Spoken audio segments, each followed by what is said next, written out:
안녕하세요. 여러분들의 데이업 멘토 정인호 인사드리겠습니다. 오늘 시간도 핵심만 쏙쏙 뽑아서 종목에 대한 내용 전달 드리도록 하겠습니다. 오늘 같이 살펴볼 기업은 삼천당 제약이 되겠습니다. 이 종목 말씀드리기에 앞서 가지고 한 가지 약속 먼저 드리고 시작하겠습니다.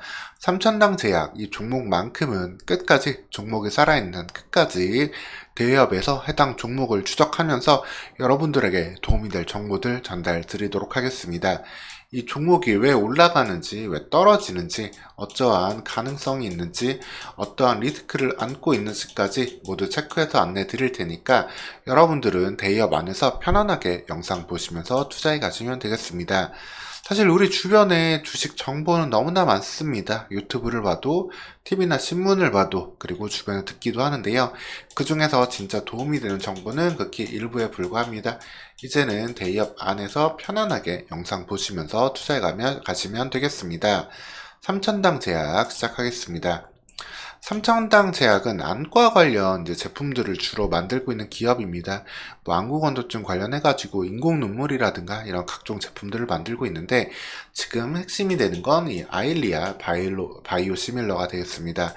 아일리아는 시장 가치가 8조에 달하는 황반변성 치료제, 실명에 이르는 질병을 막기 위한 해당 치료제가 되는데요.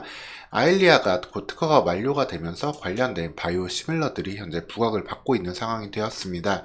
삼천당 제약 또한 해외에 지금 판권을 판매를 하고 있는 상황이었는데 다만 관련해서 12월 5일 날은 조금 실망스러운 모습도 나왔었습니다. 이런 부분들 자세하게 오늘 시간 기본적인 내용부터 전달 드리도록 하겠습니다. 먼저 삼천당 제약은 그전에는 이런 안과 관련 제품들을 많이 팔고 있었습니다. 이 안과 관련 용제 제품들이 50% 이상 매출을 내고 있었는데요. 저만제 등을 계속 판매를 하고 있었습니다. 그 외에도 항생제라든가 순환기 질환 치료제 등을 하고 있지만 핵심은 이 안과용 제품이었고, 그리고 안과 질환 관련은 사실 계속해서 시장은 커질 수밖에 없습니다. 현대인들에게 어떻게 보면 필수적인 질병이 되기도 했는데요. 각종 전자기기들을 계속해서 가까이 접하다 보니까 관련해가지고 눈에 대한 관리와 치료는 더욱더 필요해지고 있는 모습입니다. 그래서 글로벌 시장 규모뿐 아니라 국내 시장도 안과질환 관련 치료제는 매년 12%씩 성장을 하고 있다라고 보시면 되겠습니다. 이 속도에 따라서는 조금 변화가 나올 수도 있겠지만 기본적으로 해당 시장이 성장을 하고 있고 관련해서 매출을 내고 있다는 점은 삼천당 제약의 캐시카우로서의 하나의 역할이 되겠고요. 거기에 스타 제품으로 아일리아 바이오 시밀러를 밀었던 상황이 되겠습니다. 이 제품은 국내에서도 삼천당 제약뿐이 아니라 국내에 사실 바이오 시밀러 하면 떠오르시는 기업은 딱 두 곳이잖아요. 삼성 바이오로직스, 바이오에픽스와 같이 하고 있는 바이오로직스, 그리고 셀트리온이 있는데 두 기업도 글로벌 3상을 완료하고서 해당 시장에 진출하려고 하고 있는 상황이었습니다. 그리고 알테오젠, 코스닥 지금 바이오 기업들 중에 시가총액 1, 2위를 다투고 있죠. 알테오전 역시도 이 부분을 진행을 하고 있는데 여기는 아직 진행 중입니다. 그리고 삼천당 제약은 완료를 했고 이와 관련해서 계약을 계속 맺었다는 소식이 나올 때마다 주가는 들썩였어요. 하지만 본계약이 좀처럼 나오지 않으면서 주가가 하락하기도 했었는데 본계약이 나왔습니다. 본계약이 나왔는데 예상했던 이런 예상이 프로핏 쉐어를 원래 바랬습니다. 원래는 매출에 대해서 바랬던 부분인데 결과적으로는 이익단에서 쉐어를 하게 되면서 좀 실적에 대해서 좀 아쉬운 부분을 나눠 가게 된다라고 보시면 되겠습니다. 이 부분이 어떤 부분이냐 좀 말씀을 드리면은 원래 기대했던 순 매출에서 50% 공유를 받는 방식이라면은 이 부분이 훨씬 더 가져갈 수 있는 폭이 큽니다.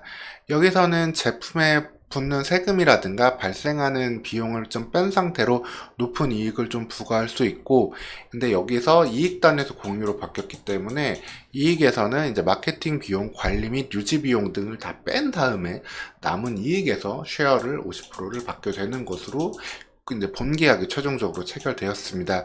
이렇게 되면 따라가지고 뭐 경쟁력에서 밀린 부분인지 아니면 가치 가격평가 협상력에서 좀 밀린 부분인지 조금 다소 아쉬운 결과가 아닐 수 없는데, 근데 향후에는 셀트리온이랑 바이오에피스까지도 해당 아일리아 시장에 침투가 되고 있기 때문에 당분간 좀 시장 경쟁이 된다라고 치면은 여기서 높은 이익을 좀 가져가기는 당분간은 좀 어려울 수도 있다. 그래서 이 부분의 우려를 어떻게 좀 풀어줄지가 핵심이 되겠습니다. 아일리아 시밀러에 대해서 기대감이 워낙 컸었는데 현재까지는 좀 다소 아쉬운 결과도 나오고 있다라고 보시면 되겠습니다. 그리고 또 다른 것 하나는 이제 경구용 인슐린을 계속 연구를 한다라고 했어요. 원래 지금 인슐린 같은 경우에는 보통 주사로 투입을 하고 있잖아요. 주사제. 네, 이를 이제 삼천당 제약의 기술을 통해 가지고 경구제로 바꿔 가지고 해당 시장을 공략하겠다라고 했는데, 사실 이 부분에 대해서도 아직까지 좀 구체적으로 연구가 되고 있는 부분은 또 미진하다고 보실 수 있겠습니다. 2025년 개발을 완료한다라고 목표를 하고 있는데, 이에 대해서도 조금 아쉬운 모습들이 아직까지는 나오고 있습니다. 다만 경구용으로 제품이 나오게 된다면은 이는 좀 당뇨병 환자들에게 큰 전환이 될 수 있는 상황이기 때문에, 되기만 한다면 좀 50조의 인슐린 규모 시장에서 빠르게 침투는 할 수 있다라고 보시면 되겠습니다. 다만 이에 대해서도 계속적으로 2024년도 점검이 필요하겠습니다. 그래서 삼천당 제약 같은 경우에는 기보용적으로 안과용 제품들을 팔면서 매년 꾸준한 이익은 보여주고 있습니다.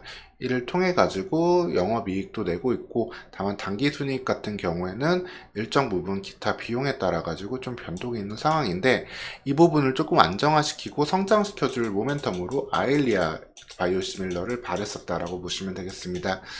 하지만 현재 2023년 12월 기준으로는 조금 아쉬운 상황이 되었다. 매출 공유가 아니라 이익 공유로 가면서 그 부분이 되었다라고 보시면 되겠습니다. 그래서 삼천당 제약에 대해서 결론을 말씀드리면은, 안과 질환 관련 기본적인 뭐 점환제라든가 이런 항생제라든가 이런 매출은 기본적으로 나올 거예요. 이런 제품들 매출은 시장 상황도 계속 확대되고 있고, 이런 부분에서 매출을 잃어버릴 가능성은 낮은데, 다만 이제 시장에서 가치 평가를 좀 받기 위한 모멘텀으로 삼았던 아일리아 바이오 시밀러가 좀 상대적으로 좀 아쉬운 부분이 있고, 경쟁사들 제품 셀트리온이나 삼성 바이오로직스, 바이오 에피스 제품들도 들어올 수 있기 때문에 이 부분에 대해서 실질적인 가치를 지속적으로 좀 추적이 필요하겠습니다. 그리고 또 하나는 미래 먹거리로 밀고 있는 이 경구용 인슐린 관련해서도 얼마나 연구가 좀 진척이 될 수 있는지 이 부분 계속 추적하면서 삼천당 제약의 밸류에이션을 조금씩 점진적으로 해 나가야 되겠습니다. 오늘 시간 이렇게 삼천당 제약에 대해서 안내를 좀 드렸고요. 해당 이슈들 추가적으로 나오는 것들 확인해서 전달 드리도록 하겠습니다. 이처럼 데이업에서는 상장되어 있는 전 종목에 대해서 담당 멘토가 밀착해서 해당 종목들 끝까지 추적해서 여러분들에게 도움이 될 정보들 전달 드리고 있으니까 다른 모든 영상들도 확인하셔가지고 여러분들 투자하시는데 보탬이 되도록 활용하시길 바라겠습니다. 오늘 시간도 영상 시청해주셔서 감사합니다.